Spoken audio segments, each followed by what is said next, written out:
is the true history that they never tell you, because there is an agenda to make Christians and Muslims Who do you think's behind and hate that each agenda? other. Who would it benefit? That's your answer. Who would it benefit if I got the two largest groups of people that claim to believe that Jesus is the Messiah? Both believe that, right? Even Muslims believe he's the Messiah, which means chosen one. Doesn't mean divine. It means the anointed one. Both believe he's the Messiah. Both claim to believe in the God of Abraham. Both believe that God sent the gospel of Christ. Who would it benefit if these two groups fight each other? It benefits the godless. It benefits the devil.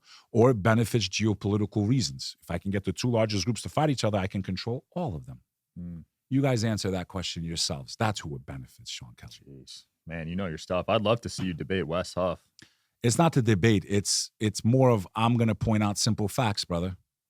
I love Jesus Christ with all of my heart, but I don't believe he's God. God says in Exodus, and when Moses said, how come I can't see you, God? For no one can see the face of God and live. This is in the Old Testament.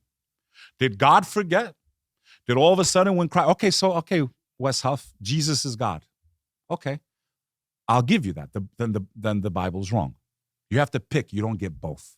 You don't get both, Wes Huff. Is Jesus God? Because if he is, then none of us could have seen him in the flesh. Why would God put that in the Old Testament only to forget it in the New Testament? It says it clear as day in Exodus. Same tradition exists in Islam. The Prophet Muhammad wanted to see God. God said, no human being can see me in the flesh. We can see him in spirit form, but nothing in the material world can withstand the glory of God and his energy. Moses didn't see God directly. Moses saw the reflection of God's light through the burning bush, and that aged him. Imagine if he would have seen God head on. So to me, it's like, hey, in Exodus, it says no one can see God and live. So either A, the Bible's wrong and Jesus is God, or B, he's not God and the Bible's correct. Which one is it? I don't need to sit here and superimpose. Wes Huff is a great historian. But what people don't understand, it sounds so beautiful, all the dates and all this stuff, great. But then he superimposes his beliefs. And then when he talks about Islam, he really has no idea what he's talking about, in my opinion. They want to superimpose. I'm like, let's just talk hard facts.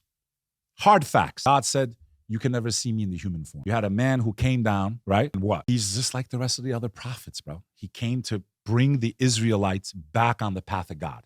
He says in the Bible, I did not come for the Romans. I came for the Israelites. Who spread Christianity? The pagan Romans.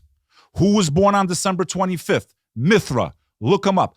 I mean, you got to get to the point as a Christian, when you see so many coincidences, you got to be like, listen, this doesn't make sense. Who spread Christianity? The pagan Romans. What day did they worship? Who did they worship? They worshiped the ancient Roman sun god named Mithra.